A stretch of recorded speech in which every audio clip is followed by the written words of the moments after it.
urabona yo yakira urumuri ikabona gutangira kuba yakora cyangwa se ikabona gutangira kuba yabyara nayo umuriro, mu gihe ngiyo yakira umuriro ikaba yatanga urumuri. Urumva ni diode ebyiri zikora mu buryo bunyuranye. Wowe kaze n'ubwo mbigeze kuri iyi channel, kanda subscribe, like, share ndetse na comment kugira ngo tuzatubana n'amasomo gutaha kandi aza kugeraho uri mu ba mbere uzabasha kubona notification.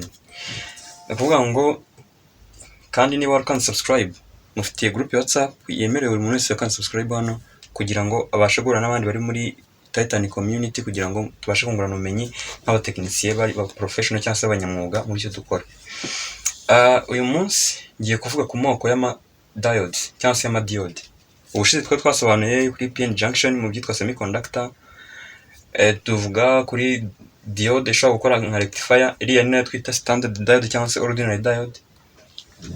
None uyu munsi tugiye kurebera hamwe amoko menshi y'amadiode, ntabwo ari yose ariko tugiye kureba ayibanze dushobora kumenya y'amadiode. Tugenda tureba buri bwoko icyo gukora cyangwa se ahantu ushobora gukoreshwa, turebe na symbole yabo kuko nkuko nabibabwiye hano symbole ni ikintu cy'ingenzi cyane muri electronic, kuko ushobora kuba uzi component, urugero niba ari nka transistor cyangwa se ari diode ariko wabona ahantu bashushanyije circuit, urugero nko kuri Google hari ukuntu umuntu ajya kuri Google wenda kurebaho amasakiti ngo abe yabasha kuba yakibakira utuntu tw'udusirikwi, cyangwa se wamara kubona iyo circuit ukabona biragucanze kubera ko ntabwo uzi amasembole y'amakomponenti, kandi urasana amakomponenti mu rugo ruyafite cyangwa se muri workshop ruyafite, ariko kubera utazi symbole uzaba uri gukoresha muri circuit wowe ntubashe gusobanukirwa ngo iyi symbole ni iyihe component kugira ngo ngiye mbashe kuba nayikoresha. Rero urumva kwiga component na symbole yayo ni bisaba kugira ngo bizabe bidufasha kubasha kwanaliza amasirikwi kandi tubashe no kwiyubakira.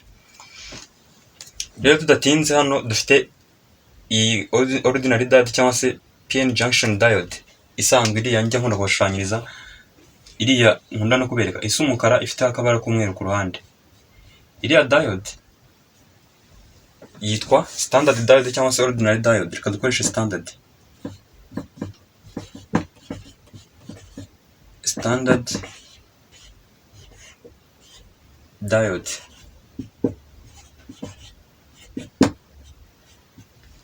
symbole yayo tuyishushanya gutya.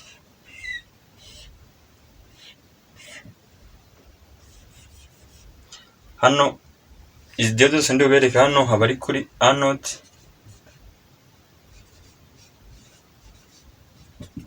hano hirya akaba ari kuri cathode. Urumva diode ubundi igomba kuba ifite pin ebyiri. Hanyuma iyi ngiyi niyo diode yacu ya mbere. Nkuko twazibonye ziriya diode zikunda gukoreshwa mu protecting circuit cyangwa se kuba zarinda ko umuriro winjira ahantu iyo twaziconnects in reverse bias. Nkuko naberetse iyo dufashe umuriro positive twawushyira hano kuri cathode ihita iwublock. Rero hari igihe babikora kuriya kugira ngo babashe protecting circuit runaka bitewe n'icyo bakeneye, kandi nanone zigashobora gukoreshwa muri rectifier. Rectifier naberetse video izivugaho n'ukuntu zikora muri rusange. Urumva iyi standard diode ni hantu dusanga ikunda gukoreshwa cyane. Tukagira n'indi diode imwe yitwa Zener diode. Mu masomo y'ubutanzanye ngenda twinjira muri buri imwe tureba imikorere yayo yihariye muri rusange. Zener diode. Zener diode yo igira symbole imeze gutya.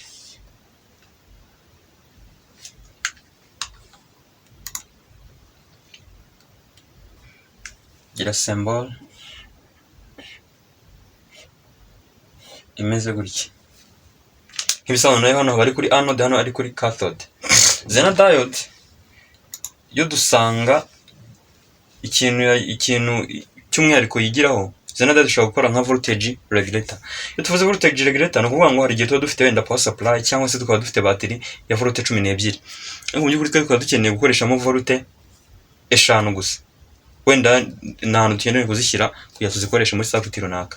Rero Zener diode hano ikintu izadufasha tuvuze ngo gukora nka voltage regulator, ni ukuvuga ngo iyo idufasha, iyo dushyize kuri ya circuit idufasha kuba twagira output ya volte 5 zidahinduka, kabone nubwo twaba dufite wenda power supply cyangwa se battery ifite volte 12 ariko dushyizeho Zener diode izo zigiye zitandukanye nazo. Iyo dushyizeho Zener diode ibuze kuduha volte 5 none izo ngizo ziduha nyine mpaka tu ni connection tugenda tuzikorera, tuzabira muri video z'ubutaha turi kwiga kuri Zener diode ndetse n'ibyo dushobora kuyikoresha nka voltage regulator. Niko amaregulator aba akora. Regulator uyiha umuriro ariko igafite umuriro runaka igomba gusohora kandi udahinduka. Urugero nk'izindi regulator ushobora guha wenda urugero nka voltage 18 igahita iguha voltage 3 cyangwa se voltage 5 bitewe n'uko yakozwe. Rero na Zener diode nayo nubwo buryo nayo ikoramo. Iyo urugendo ushaka kuvuga ati wenda njye nkeneye Zener diode ya voltage 5 cyangwa se ya voltage 12 ukayikoresha ahantu ikajya iguha izo voltage zidahinduka nubwo izaho ziri kuyinjiramo cyangwa se input voltage yaba yiyongereye. None dukunda kubona ko iyi Zener diode yacu ikunda gukoreshwa. Tukagira indi ya gatatu yitwa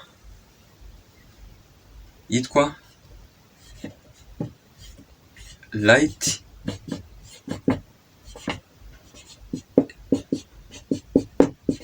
emitting diode. Izi zo nkunda no kuzibabwiraho cyane. Izi ngizi ni turiya nkunda gukoresha iyo ndi kubaka nka circuit. Wenda nk'ushize ndi guswitchinga dukoresheje relay. Turiya twose niko twita light emitting diode. Ziriya zo ni diode. Cyangwa se mu magambo ahinnye tukavuga LED. Muzabona nanditse iri jambo LED cyangwa se LED bashatse gusobanura karagatara buriya ni akadiode. Ahantu hose uzakabona turiya twampuri duto cyane tuba twita yuko ari utu light emitting diode. Nkuko njya mbibasobanurira iri jambo emitting bisobanura nyine kurekura cyangwa se gutanga. Rero ni light iyo itanga urumuri. Ni diode ishobora gutanga urumuri mu gihe yakira umuriro. Bivuze ngo iyi ngiyi ikora nka converter, yakira umuriro igahita iwuhinduramo urumuri, ubundi ikabasha kuba yaduha urumuri rwacu dukeneye bitewe nuko yakozwe. Hanyuma tukagira kuri symbol yayo, igira symbol imeze gutya.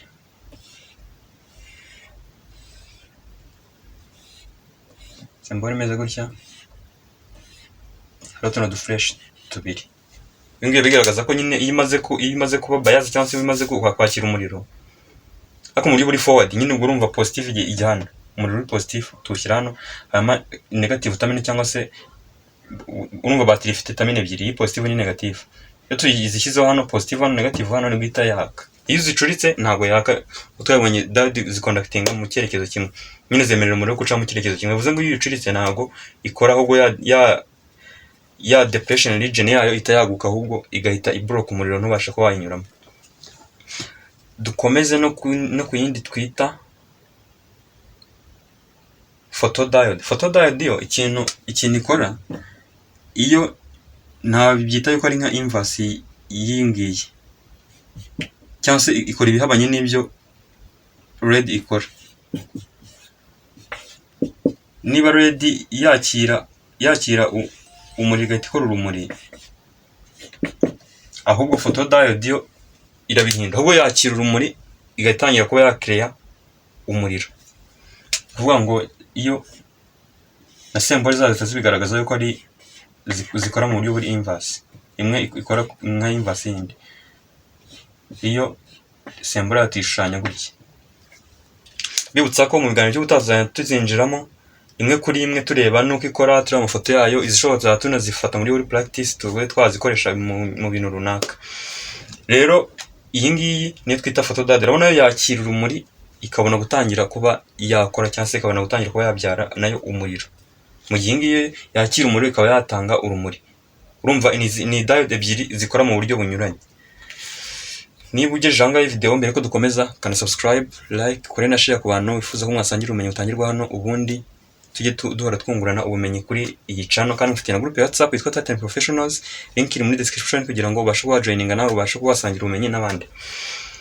Dukomeze niyo twita Schottky diode. Tuyita Schottky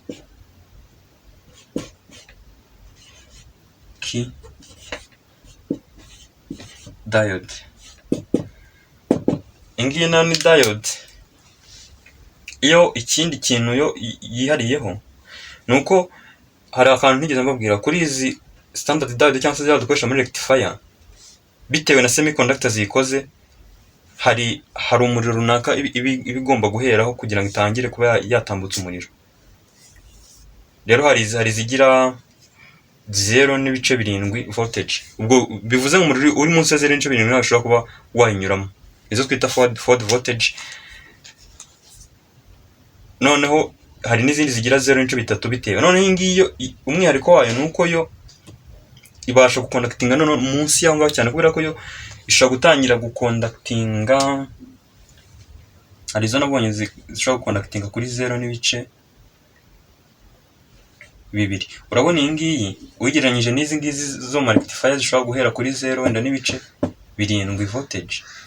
Urabona ko iyi Schottky diode iyo ishobora gutangira gukora ku kavolute gakeya cyane, kandi hano bari kutwereka ko bayikoresha mu ma high speed circuit. Nuvuga ngo urumva ni za circuit ko zikeneye gukora ibintu mu buryo bwihuta bitewe n'icyo zagenewe, niho hano dukunda kuyisanga iri gukoreshwa. Iyi igira symbol imeze gutya, igira symbol imeze gutya. Gira nk'uko mubibona buri yose igiye ifite symbol yihariye, tuzagenda tureba n'amafoto yazo ko agiye ameze, ziba zigiye zinatandukanye ku buryo iyo ifashwe ukayireba gutyo tubona yuko ari diode itandukanye n'izindi zose. Iyi ngiyi ni Schottky diode. Kadukomeze n'izindi.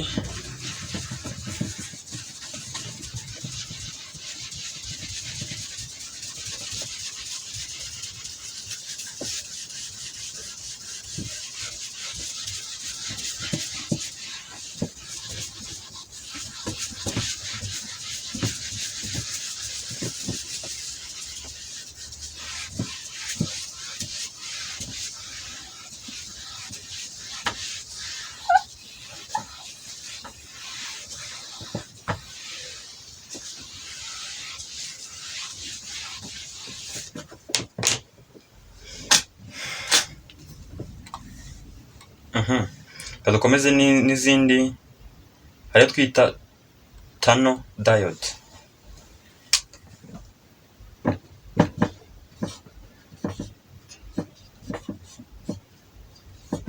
Tunnel diode iyi ngiyo ni diode ikunda gukoreshwa muri high frequency, cyangwa se ahantu hari kubera switching, cyangwa se ahantu hari amafrequency yo hejuru. Kubera ukuntu ikoze nibwo buryo ikunda gukoreshwamo cyane, tuzagenda tubyinjiramo tumenye ngo se aho hantu hari high frequency ishobora gukoreshwa ni hehe, tuzagenda tubyinjiramo cyane tubirebe. Ubundi ifite symbol imeze gutya, ifite symbol imeze gutya, yitwa tunnel diode. Tutuntu mujye mutwitaho niko dukunda gutandukanya amadiode, kano kantu niko dukunda kuyatandukanya. Ngira nk'uko mwagiye mubibona no kuri ariya yabanje, niko kantu kagenda kagaragara nk'umwihariko kuri diode runaka. Tudatinze kadukomeze n'indi twita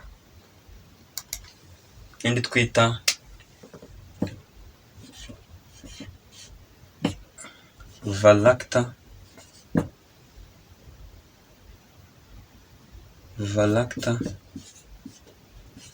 diode. Iyi Valacta diode iyo tuyikonekise mu buryo buri reverse itangira gukora nk'icyo twita variable capacitor. Ubushize nabwiye kuri resistor mbabwira ko ziriya volume z'amaradiyo twongeza tugabanya, ziriya ni izo twita variable resistor. Urumva ni resistor ariko ishobora kuba yahindura, ishobora kuba twabona resistance yayo yahindutse, ohms zahindutse bitewe n'uburyo turi kuyikoreshamo. Rero iyo tugeze kuri capacitor nabwiye ko zikoreshwa mu bintu bya filtering, smoothing, ibintu nk'ibyo ngibyo, ariko zikaba zifite value runaka cyangwa se ipimo runaka. Niba ari microfarad kafite na microfarad 120 ni urugero. Urumva iyo ngiyo ibiri fixed. None iyo tuvuze ngo iri variable, zo farad zishobora guhinduka bitewe n'uburyo yo gukoreshwa. Rero iyi Valacta diode iyo tuyikonekise mu buryo buri reverse nayo babwiye ni kuri ufata positive terminal ya batiri ukayishyira kuri cathode, cyangwa se ukayishyira nk'hano. Hano iyo dushyizeho umutwe wa positive wa batiri, hano tugashyiraho negative, tutishyize muri reverse bias. Rero iyi Valacta diode nayo iyo tuyikonekise mu buryo buri reverse itangira gukora nka variable capacitor, urumva nayo itangira kuba noneho yakitwara nka variable capacitor. Ibi ngibi bikakoreshwa, iyi ngiyi itangira gukoreshwa nko mu maradiyo cyangwa se mu ma TV receiver. Tuvuze TV receiver ni zimwe tuba dufite mu rugo, amaflati cyangwa se ziriya televiziyo z'ibiromba zo kwita ama TV receiver, cyangwa se amaradiyo asanzwe yangaye. Niho ikunda gukoreshwa kubera ko iyo tugize variable capacitor hariya irakonta cyane, kubera ko muri bya bikoresho niho tuba dukeneye kwikoresha cyane kugira ngo tube twakakira sinyari runaka. Noneho ikagira symbol imeze gutya.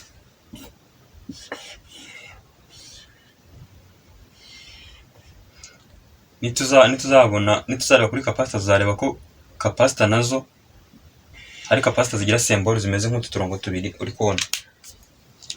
Iyi niyo symbol ya varactor diode. Hanyuma tukagira n'indi diode yitwa avalanche diode.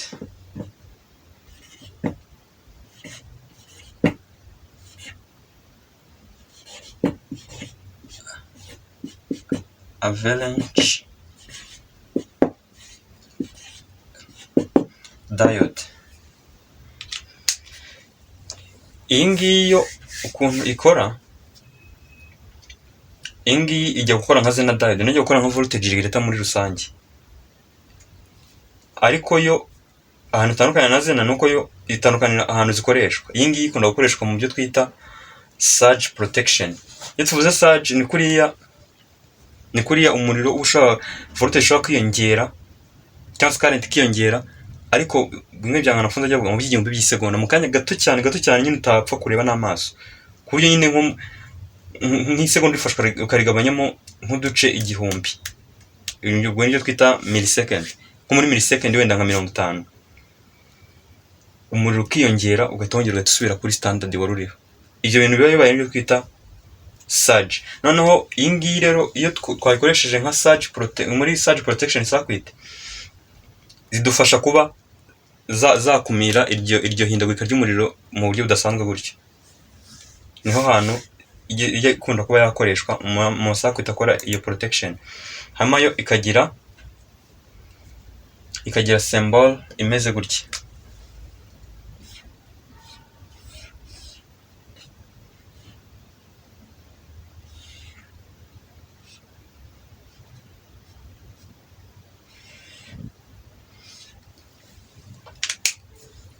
Wenda ngangira nkuko mwabibonye aya madiode agenda ameze nka byose, uko ngira ngo nk'iyo turebye kuri iyi symbol iyi avalanche diode ijya gusa niyo twita tunnel diode.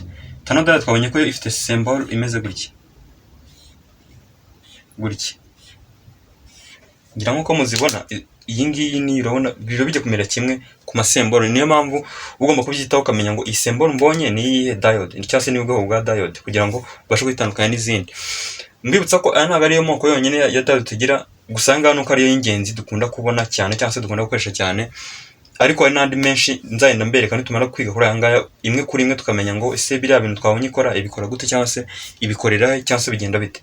Nitumara kubyiga byose ngo tuzagenda tureba n'ubundi bwoko bw'amadiode agiye atandukanye, kubera arahari menshi cyane nk'ayo twita za Shockley diode n'izindi tugenda twita mu buryo butandukanye bitewe n'akazi zikora. Ngira ngo mubibona diode ni component yagutse muri rusange, kuko urabona ifite amoko menshi cyane kandi agenda akora akazi gatandukanye ahantu agiye atandukanye. Nongera gushimira by'umwihariko umuntu wese ukadukurikira mu Rwanda, muri abantu b'ingenzi cyane, muri abantu batumye iyi Titan Menya TV ibaho. Kandi nawe nshimira umunyarwanda wese dukurikira ari muri diaspora, mbabona ahantu hose mugiye muherereye, ntuzibwire ngo ntago mba nkubona, mbabona ahantu hose mugiye muherereye, kandi n'ibyo agaciro kuba tubafite kuri Titan Menya TV. Kandi nshimira n'abavandimwe bashinga nahe, abavandimwe muri Tanzania, abavandimwe bo muri Uganda ndetse na muri Congo Kinshasa, bose munyene nababona mukurikira ibikorwa byacu kuri iyi channel. Kandi bigeje ngo bidukora kana subscribe gahora cyere, kubera ko hano dufite abantu benshi bamaze kana subscribe kandi bagenda bakurikira amasomo tunyuza hano.